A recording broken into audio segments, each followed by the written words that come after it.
Depois, a autoconsciência entra na tomada de decisão responsável. Por quê? Caramba, você entrou no processo de autoconsciência, você agora sabe exatamente o que você quer, você sabe exatamente o que você valora, você sabe como você valora, como você quer fazer, agora você tem que fazer valer. Então você agora tem a autoconsciência, agora você vai tomar uma decisão.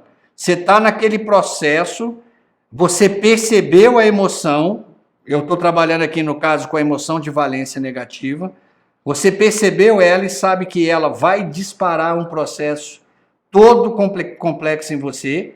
Então a capacidade de fazer escolhas construtivas sobre comportamento pessoal, isso é autoconsciência pura, né? Você ter a escolha é uma autoconsciência, colocar em prática já é a autogestão. Interações sociais com base em padrões éticos, preocupação com a segurança e normas sociais.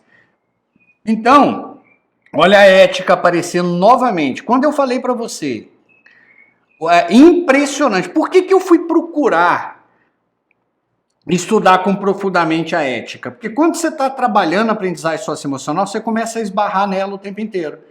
Então, quando você faz uma escolha de um comportamento para você interagir socialmente com base na ética, ou seja, vamos recordar, com base no bem comum, levando em consideração a igualdade na diferença, reconhecer a existência do outro e a questão da solidariedade, você agiu com padrões éticos. Preocupação com a segurança e normas sociais. Então isso é uma tomada de decisão responsável, ela está totalmente lastreada na autoconsciência, que por sua vez está totalmente lastreada na sua matriz de valor. Então, avaliação realista das consequências de variações e a consideração do bem-estar de si e dos outros. Então, o que é a tomada de decisão responsável? Você fazer uma avaliação realista, falar, olha, essa decisão vai ter uma consequência, aquela famosa lei da causa e efeito. Se eu tomar essa iniciativa, se eu gerar essa causa, vai disparar toda uma cadeia de efeitos na minha vida. Então é uma avaliação realista das consequências de várias ações e a consideração do bem-estar de si e dos outros.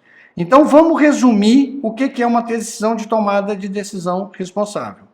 Primeiro, identifica o problema. Qual é o problema? Eu vou te dar uma dica que eu acho muito importante, é uma dica que eu dou para todos os meus alunos. Parta da premissa que o problema é você. Que o estressor que você enxerga é algo que está dentro da sua mente. Ou é um preconceito, ou é algo que você herdou, uma série de... Se você trabalhar que você... aquele comportamento da outra pessoa pode ser um reflexo ou um efeito do que você gerou, você pode estar identificando um problema. Então, das orientações clássicas do MIDI é sempre que você tiver em valência negativa, pense que você pode estar disparando todo o processo. Mesmo que olhando de fora, você pareça a vítima. Quem não conhece a história totalmente sistêmica, né? Depois, analisa a situação, cria cenários, né? Você pensa, analisa a situação, aí vem aquela metavisão que eu te ensinei.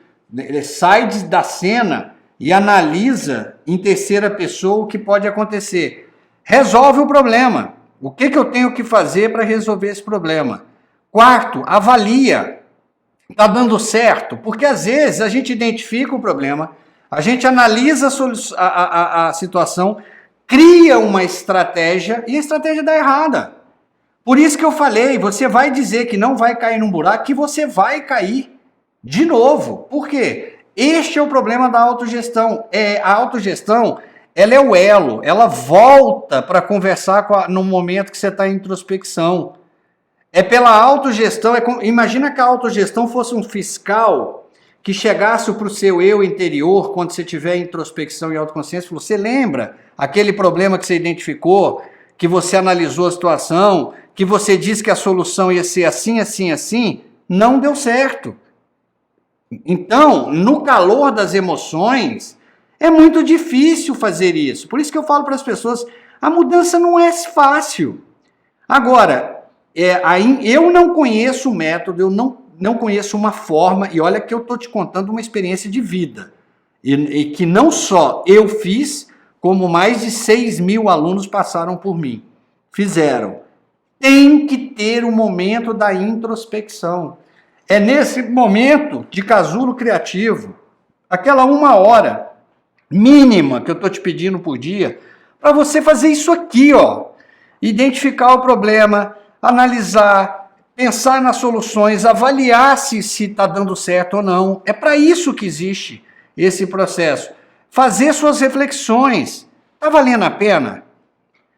Esse recurso, esse desgaste todo, às vezes você está tentando resgatar, por exemplo, uma relação que não tem mais jeito. Olha com o banco para frente. Então, tem hora que não dá. E tendo responsabilidade ética. Olha a ética aparecendo aqui só nessa aula, pela 3ª vez em momentos diferentes.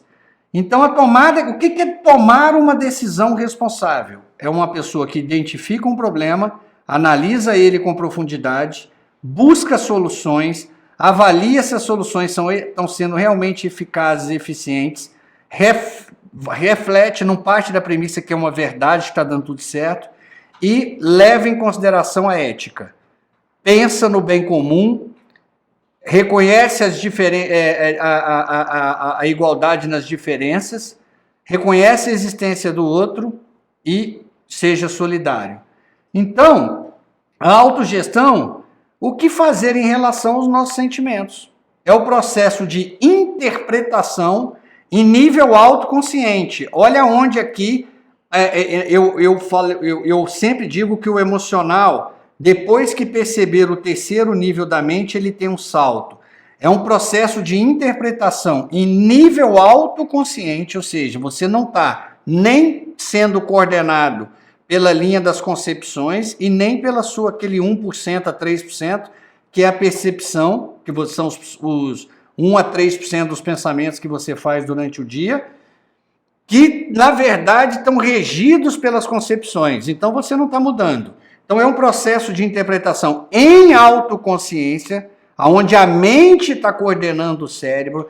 É aqui que entra o metapensamento, pensar sobre o que eu penso. É aqui que entra a metaconsciência, ter consciência que eu não tinha consciência disso.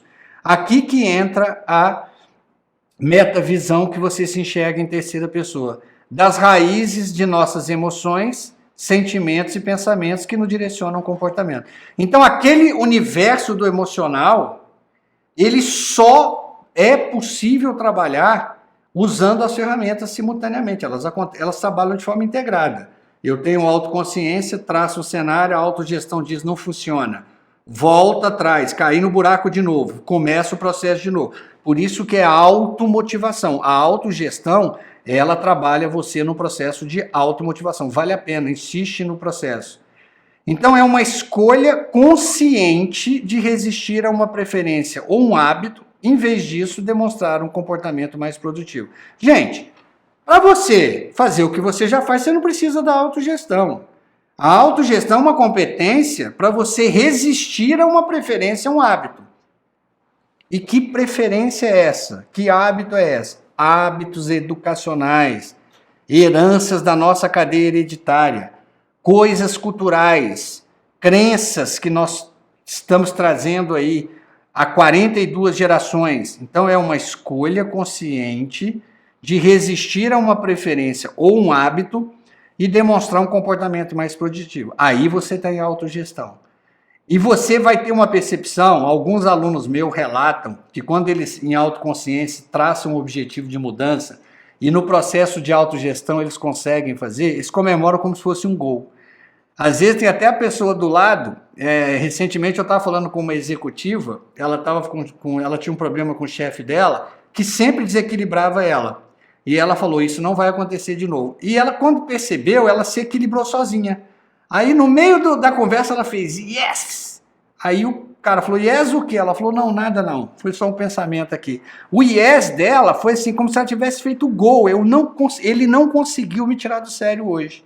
Então, ela estava em autogestão. Só que agora já automatizando através do processo de sinapse, né? Então, essa fase, ela contempla 4 etapas do PDE. Lembrando o que é o PDE mesmo, Ivan? Processo de desenvolvimento emocional, emoções, sentimentos, comportamento, pensamentos e comportamento. Então, ela contempla as 4 etapas, a autogestão. Primeiro, gerenciamento perceptivo das emoções.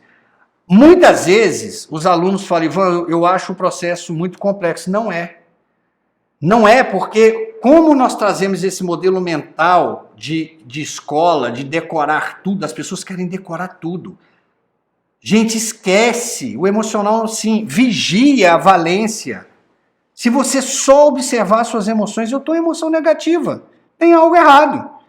Ou tem algo errado real, tem um estressor aqui perto de mim, ou eu criei na minha cabeça algo, tem algo me incomodando.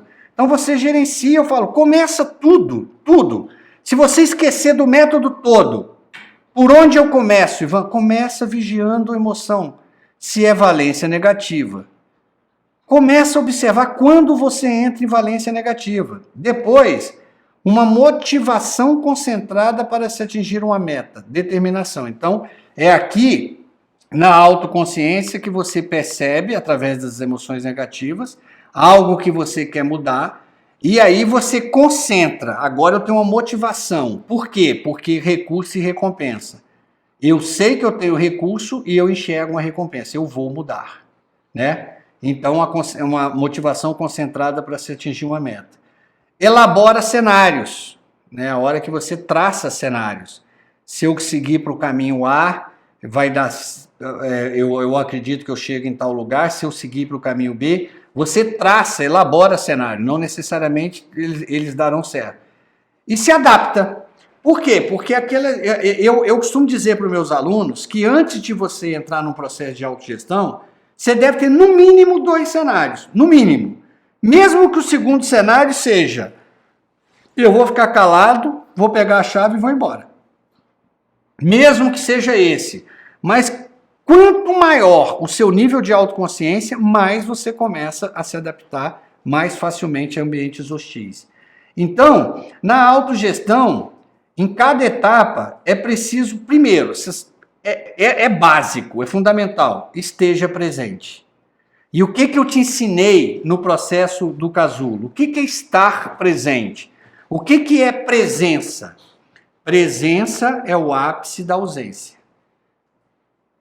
Ou seja, você está ausente de tudo e está ali naquele momento, você está vivenciando. Lógico que você não consegue ficar assim o dia inteiro. Se você entrar em mente autoconsciente o dia inteiro, o seu cérebro não aguenta.